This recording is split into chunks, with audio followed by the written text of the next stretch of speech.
नमस्कार मित्रों, मैं ममता वाजपेयी भोपाल से मेरी हरी भरी छत पर आपका स्वागत है। लीजिए, मैं फिर हाजिर हूँ नए वीडियो और नई जानकारी के साथ।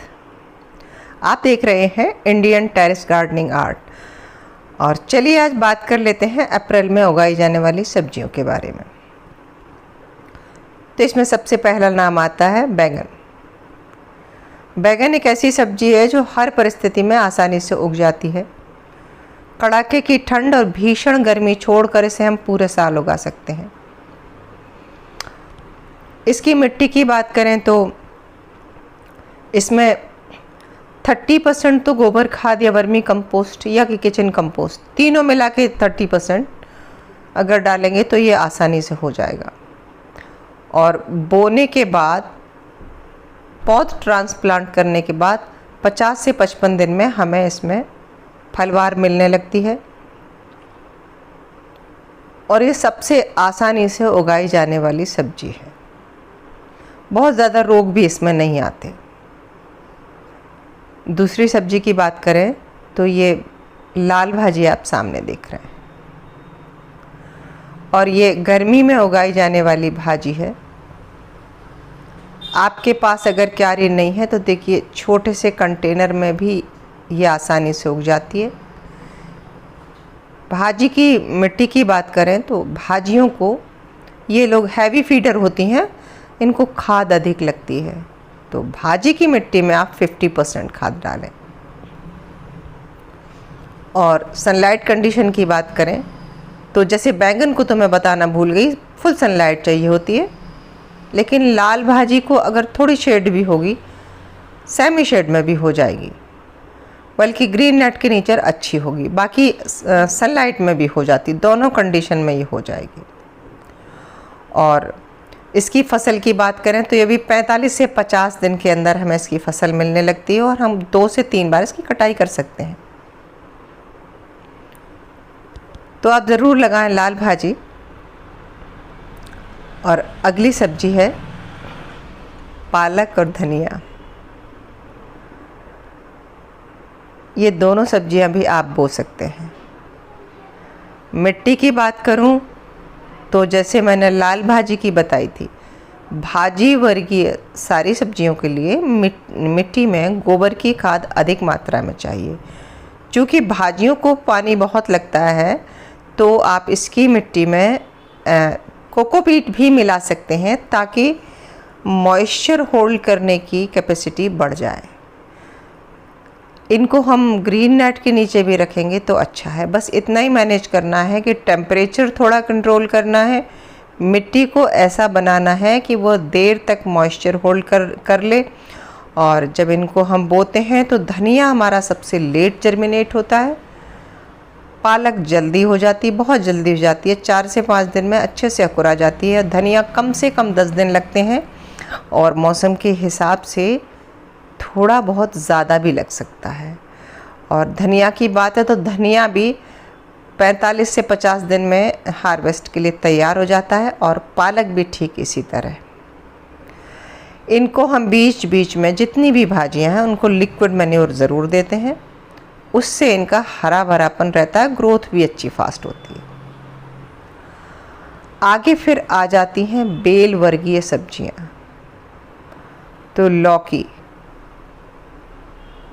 आप लौकी लगा सकते हैं, तोरई लगा सकते हैं, ककड़ी लगा सकते हैं, करेला लगा सकते हैं, टिंडा, कद्दू, जितनी भी बेल वाली सब्जियां हैं, तरबूज, खरबूज, खीरा, सब कुछ आप अभी लगा सकते हैं। और इनकी मिट्टी भी आपको, क्योंकि बेलों को अगर आप कहीं गांव में आपने अगर देखा हो तो जो जहाँ जानवरों का वो गोबर फेंकते हैं, घूरा कहते हैं, जिससे अगर घूरे पे लगा दो बेल को तो बहुत हेल्दी होती है।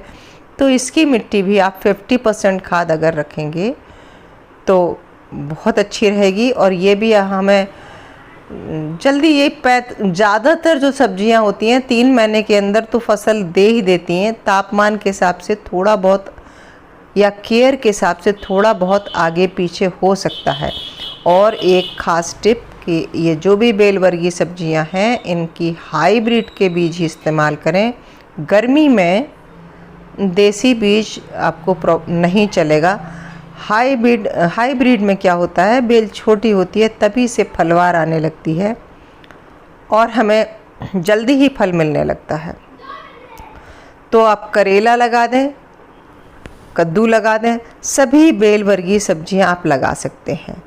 और इनकी सनलाइट कंडीशन की बात करें तो ये हल्की नेट लगा सकते हैं बारीक वाली, बाकी इनको भी सनलाइट चाहिए होती है। साथ ही आप गर्मी में मल्चिंग ज़रूर कर दें। यदि आपके पास नेट नहीं है तो एक टिप है कि आप मल्चिंग कर देंगे तो ये डायरेक्ट जो सनलाइट पड़ेगी वो मॉइस्चर ख़त्म नहीं होगा। और मल्चिंग आपके पास जो सुविधा हो, सूखे पत्ते हों, लकड़ी के वुड चिप्स हों और कुछ न हो तो आप गत्ते से मल्चिंग कर दें। ये देखिए ककड़ी की बेल लगी है और अब इसने फूलना शुरू कर दिया है।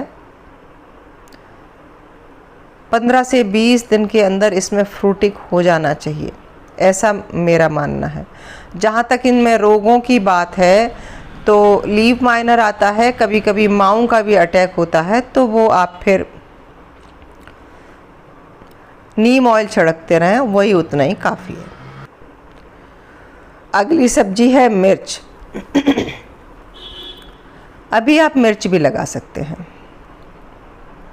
और मिर्च के साथ भी यही है कि भीषण गर्मी और कड़ाके की ठंड छोड़कर ये भी मैं तो साल भर उगाती हूँ।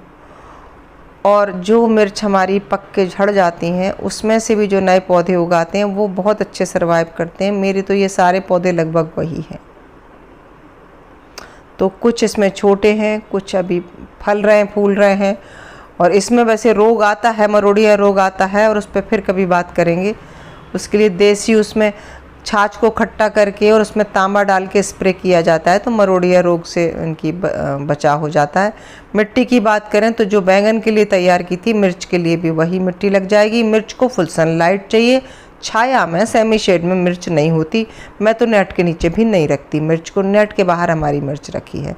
पानी इसमें कम देना चाहिए, नहीं इसको फूल झड़ जाता है। अगली सब्जी है, आप लगा सकते हैं हल्दी और अदरक।